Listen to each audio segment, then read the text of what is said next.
Welcome friends, मैं संदीप दादी। शुरू करते हैं क्वेश्चन आंसर।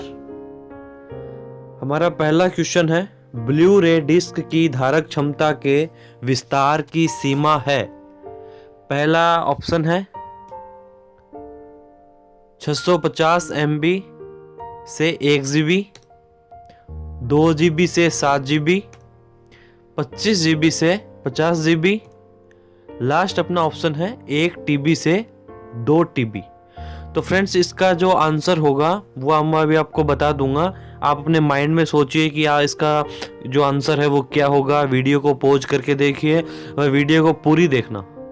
तो इसका सही आंसर मैं आपको बता देता हूँ। इसका सही जो आंसर होगा वो होगा सी, 25 GB से 50 GB। ब्लू रे डिस्क की जो धारक क्षमता होती है विस्तार की सीमा की, वो होती है 25 GB से 50 GB। अगला क्वेश्चन देखते हैं। MS वर्ड 2010 में जब टेक्स्ट का चयन किया जाता है तो स्वतः क्या दिखाई देता है? यानी कि जब हम बहुत सारे टेक्स्ट को सिलेक्ट कर लेते हैं तब अपने आप दिखाई क्या देता है? तो इसके अपने ऑप्शन देख लेते हैं। पहला ऑप्शन हमारे सामने है टास्क बार, दूसरा है मिनी टूल बार, तीसरा है मेन टूल बार और लास्ट है स्टेटस बार। तो फ्रेंड्स, इसका आंसर आप सोचिए क्या हो सकता है? Task bar, mini tool bar या फिर मेन टूल बार या फिर स्टेटस बार। इसका आंसर मैं आपको बता देता हूँ। इसका जो आंसर है वो होगा बी, मिनी टूल बार। जब हम किसी टेक्स्ट को MS वर्ड में सिलेक्ट करते हैं तो राइट साइड में कहीं भी आपने सिलेक्ट कर रखा है वहाँ पे आपको एक मिनी टूल बार दिखाई देती है, जिसमें जैसे बहुत सारे नाम दिखाई देते हैं, कॉपी पेस्ट वगैरह, तो उसको बोलते हैं मिनी टूल बार। अगला क्वेश्चन देखते हैं। यूजर के बारे में सूचना संग्रहित करने वाली फाइलें कहलाती हैं। यानी कि जो यूजर है, जिसको यूजर है वो किसी सूचना को संग्रहित करने वाली फाइल जो होती है वो क्या कहलाती है? तो इसका पहला ऑप्शन है वेब फाइल, दूसरा है कुकीज, तीसरा है वेबसाइट व लास्ट है टेम्पलेट। तो फिर से मैं क्वेश्चन को रिपीट कर रहा हूँ। यूजर के बारे में, यूजर जो है उसके बारे में सूचना को संग्रहित, जो सूचना है उसको कलेक्ट करने वाली फाइल को कहते हैं। तो इसका आंसर होगा सी, वेबसाइट। वेबसाइट जो होती है वो यूजर की सूचनाओं को कलेक्ट करती है। अगला क्वेश्चन देखते हैं फ्रेंड। इनमें से कौन कैरेक्टर का प्रयोग, इनमें से कौन से कैरेक्टर का प्रयोग फाइल फोल्डर नामित करते समय नहीं किया जाता? आपके सामने चारों ऑप्शन है। पहला है ग्रेटर देन, लेस देन, दूसरा है कॉलन, तीसरा है स्लैश और चौथा है ऑल ऑफ अबव। तो फ्रेंड्स, इसका जो आंसर होगा वो भी आपको बता दूंगा। निम्न में से, जितने अपने चार ऑप्शन दे रखे हैं, इनमें से कौन सा कैरेक्टर, ये जो आपके पास सामने सिंबल दिए हुए हैं, इनका यूज जब हम कोई फाइल का नाम दे रहे हैं या फिर फोल्डर का नाम, जैसे हमने किसी फोल्डर का नाम दिया हो, जैसे हमने किसी फोल्डर को नाम दिया राम, तो उसमें हम RAM लिखते हैं, वह RAM के साथ में ग्रेटर देन, लेस देन या फिर ये कॉलन या फिर स्लैश लगा सकते हैं या नहीं? तो फ्रेंड्स, इसके अंदर होगा कि ऑल ऑफ अबव। इसका जो आंसर होगा वो होगा डी, कि भाई इन सब चीज़ों का हम यूज़ नहीं कर सकते। तो ये क्वेश्चन बहुत इंपॉर्टेंट है, ध्यान में रखना आप। अगला क्वेश्चन देखते हैं। ऑटोमेटिक रिलेटिव सेल रेफरेंस को रोकने के लिए किस विशेष कैरेक्टर का प्रयोग कॉलम व रोल नंबर के पूर्व में होता है? यानी कि जो रेफरेंस होता है सेल का वो रिपीट ना हो, उसकी जो रिलेटिव सेल है वो रिपीट ना हो, उसके लिए कौन सा होता है? तो इसके चार ऑप्शन हमारे सामने। पहला H, दूसरा $, तीसरा %, और जो लास्ट वाला है वो है स्टार। तो फ्रेंड्स, इसका आंसर मैं आपको बता देता हूँ। इसका आंसर होगा आपका बी, $। इस क्वेश्चन को आप समझो। ये जो एक्सेल की जो सेल होती है, एक्सेल में हम काम करते हैं, जैसे हमने C2, B2, उसके रेफरेंस को रोकने के लिए हम सेल के, जो हमने सेल रेफरेंस ले रखा है, उसके राइट साइड और लेफ्ट साइड में $, का सिंबल लगा देते हैं, जो कि F4 से लगता है। फंक्शन 4 जो हमारे कीबोर्ड की है उससे लगता है। उससे सेल का जो रेफरेंस है उसको रोकने के लिए हम इसे लगा सकते हैं $, का सिंबल। ठीक है, अगला क्वेश्चन देखते हैं। वेब में एक साइट से दूसरे साइट पर जाने की प्रक्रिया कहलाती है। सॉरी फ्रेंड्स, मैं इसमें जो क्वेश्चन है वो ऐसा है कि वेबसाइट जो होती है उसमें एक साइट से दूसरी साइड में जाने की प्रक्रिया कहलाती है। नहीं कि हमने किसी एक वेबसाइट को ओपन कर रखा है और दूसरे वेबसाइट पे जा रहे हैं, तो उसकी जो प्रोसेस है वो क्या कहलाती है। चारों ऑप्शन हमारे सामने हैं। पहला रोमिंग, दूसरा लिंकिंग, तीसरा नेविगेटिंग और लास्ट है ड्राइविंग। तो फ्रेंड्स इसका जो आंसर होगा वो होगा आपके सामने सी इसका सही आंसर होगा नेविगेटिंग। हम एक साइट से दूसरी साइट पे जाते हैं, वेबसाइट से किसी दूसरी वेबसाइट पे जाते हैं, तो उसको हम बोलते हैं नेविगेटिंग। अगला क्वेश्चन देखते हैं फ्रेंड। निम्नलिखित में से कौन सा फॉन्ट का स्टाइल नहीं है, यानी कि आपके सामने 4 आंसर होंगे, उनमें से कौन सा फॉन्ट का स्टाइल नहीं है। ये क्वेश्चन आपने देखा होगा RSCIT की ऑनलाइन जो एग्ज़ाम होती है, जो जिसे हम असेसमेंट बोलते हैं, उनमें भी आता है। तो ये इंपॉर्टेंट क्वेश्चन है, देखना इसके आंसर। पहला अपना जो ऑप्शन है वो है बोल्ड, दूसरा है इटैलिक, तीसरा है रेगुलर और जो लास्ट है वो है सुपर स्क्रिप्ट। तो इसका आंसर होगा हमारे सामने डी, सुपर स्क्रिप्ट जो है वो फॉन्ट की स्टाइल नहीं है। बाकी बोल्ड है, इटैलिक है, रेगुलर, ये सब फॉन्ट की स्टाइल है। अगला क्वेश्चन देखते हैं फ्रेंड्स। माइक्रोसॉफ्ट एक्सेल में, MS एक्सेल की फुल फॉर्म है माइक्रोसॉफ्ट एक्सेल, MS एक्सेल में ये जो हैच क्या इंगित करता है। इसके ऑप्शन देख लेते हैं। पहला है अपने सामने फॉर्मूला गलत है, सेल की सामग्री बहुत बड़ी होने के कारण शो नहीं किया जा सकता, तीसरा है सेल सुरक्षित है, व चौथा है सामग्री छुपाई गई है।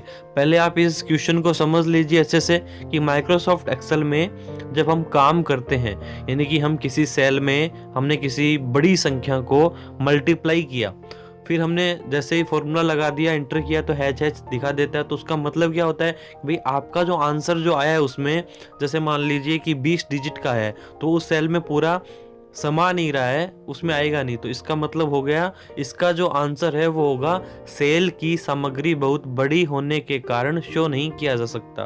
तो इसका आंसर होगा हमारे सामने बी, कि सेल की सामग्री, यानी कि जिसमें जो आंसर आ रहा है वो बहुत बड़ा है और उसमें शो नहीं कर सकता, इसलिए HS दिखाता है। हम कॉलम पे डबल क्लिक करके उसको सही कर सकते हैं। अगला क्वेश्चन देखते हैं। स्लाइड प्रस्तुति में विशेष प्रभाव डालने को कहते हैं। स्लाइड जो होता है उसमें पर्टिकुलर कोई इफेक्ट डालने को हम कहते हैं। हमारे सामने 4 ऑप्शन है। पहला है इफेक्ट्स, दूसरा है MS एक्सेल, तीसरा है ट्रांजिशन और चौथा है सामग्री छुपाई गई है। तो फ्रेंड्स इसका आंसर जो होगा वो होगा सी, ट्रांजिशन। हम किसी भी स्लाइड पे स्लाइड बाय स्लाइड हम अलग अलग ट्रांजिशन लगा के उसके इफेक्ट को प्रेजेंट करने के लिए चेंज कर सकते हैं, एक विशेष इफेक्ट डलता है उससे। अगला क्वेश्चन देखते हैं फ्रेंड। पीसी की फुल फॉर्म होती है पर्सनल कंप्यूटर, ठीक है। तो पीसी में संचार संभव करने हेतु जोड़ने वाले तारों को क्या कहा जाता है। कंप्यूटर में संचार संभव करने हेतु जोड़ने वाले तारों को क्या कहा जाता है, जो कंप्यूटर को आपस में एक दूसरे से कनेक्ट करता है। 4 ऑप्शन हमारे सामने, बस लाइन, दूसरा है वायर लाइन, तीसरा है केबल लाइन और चौथा है इनमें से कोई नहीं। तो फ्रेंड्स इसका सही जो आंसर होगा वो होगा ए, बस लाइन। बस लाइन जो होती है उससे हम कनेक्ट करते हैं एक दूसरे कंप्यूटर के बीच में, जो संचार होता है, कम्युनिकेशन जिसे हम बोल सकते हैं, उसको आंसर होगा बस लाइन। अगला क्वेश्चन देखते हैं।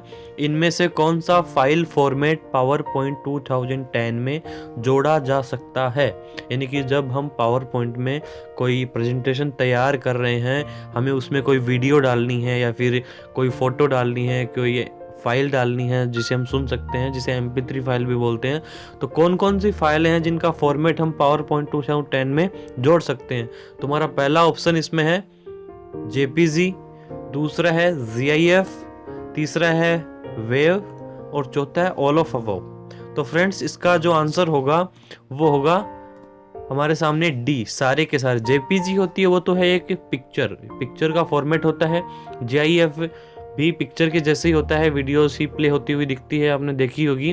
और वेव फाइल भी एक वीडियो फाइल होती है। तो इसमें सारे के सारे फॉर्मेट जो है वो हम पावर पॉइंट 2000 में इंसर्ट कर सकते हैं, डाल सकते हैं। अगला क्वेश्चन देखते हैं, वी लुकअप। ध्यान से देखना फ्रेंड, ये क्वेश्चन जो है बहुत ही इंपॉर्टेंट है और ये जो फॉर्मूला है वी लुकअप वो भी बहुत ही इंपॉर्टेंट है। और इससे पहले 4 ऑप्शन शो करने से पहले मैं आपसे एक रिक्वेस्ट करूंगा कि मेरे चैनल को अगर अभी तक आपने सब्सक्राइब नहीं किया है तो प्लीज़ सब्सक्राइब कर लें, जिससे आने वाली वीडियो के आपके पास नोटिफिकेशन भी आते रहेंगे। और फ्रेंड्स, अगर ये वीडियो आपको रियल में, सच में अगर आपको अच्छी लगे तो इसे प्लीज़ लाइक करना। अगर नहीं लगे तो ना करना, लेकिन अगर लगे तो पक्का से करना, क्योंकि वीडियो अगर अच्छी है मैंने आपके लिए बनाई है, आप ही का ये चैनल है, तो आप प्लीज़ लाइक करें और सब्सक्राइब तो करना ही है। तो फ्रेंड, इसके 4 ऑप्शन देख लेते हैं।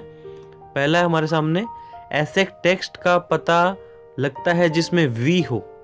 दूसरा देखते हैं, इस बात का पता लगता है कि एक सेल में वही टेक्स्ट है जो किसी दूसरे सेल में है।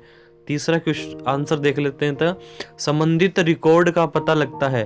और जो लास्ट है वो है ऑल ऑफ अबव, सभी। तो फ्रेंड्स, वी लुकअप जो फॉर्मूला होता है वो क्या करता है कि संबंधित रिकॉर्ड का पता लगाता है। इसका जो आंसर होगा वो होगा हमारे सामने सी। मतलब कि हमने वी लुकअप फॉर्मूला लगाया तो ये कॉलम वाइज वर्टिकल, इसका पूरा नाम होगा वर्टिकल लुकअप। एक होता है एच लुकअप और एक होता है वर्टिकल लुकअप। तो फ्रेंड्स, इसका आंसर जो है वो अच्छे से देखना आप, संबंधित रिकॉर्ड का पता लगाता है ये फॉर्मूला, ठीक है।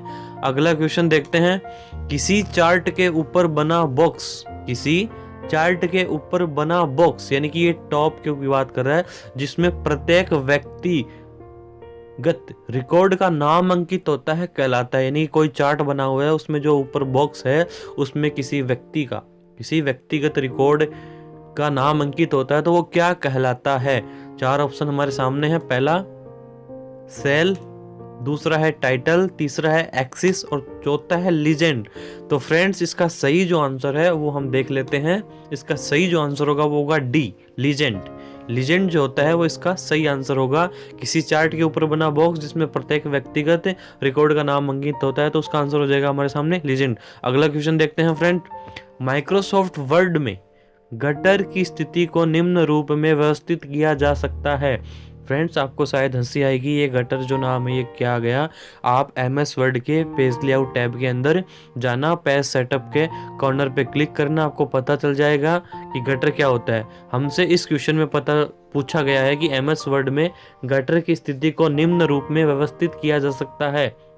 पहला ऑप्शन है लेफ्ट एंड राइट साइड में, दूसरा है लेफ्ट एंड टॉप साइड में, जो तीसरा है लेफ्ट एंड बॉटम साइड में, और चौथा है ओनली लेफ्ट, सिर्फ हम लेफ्ट में।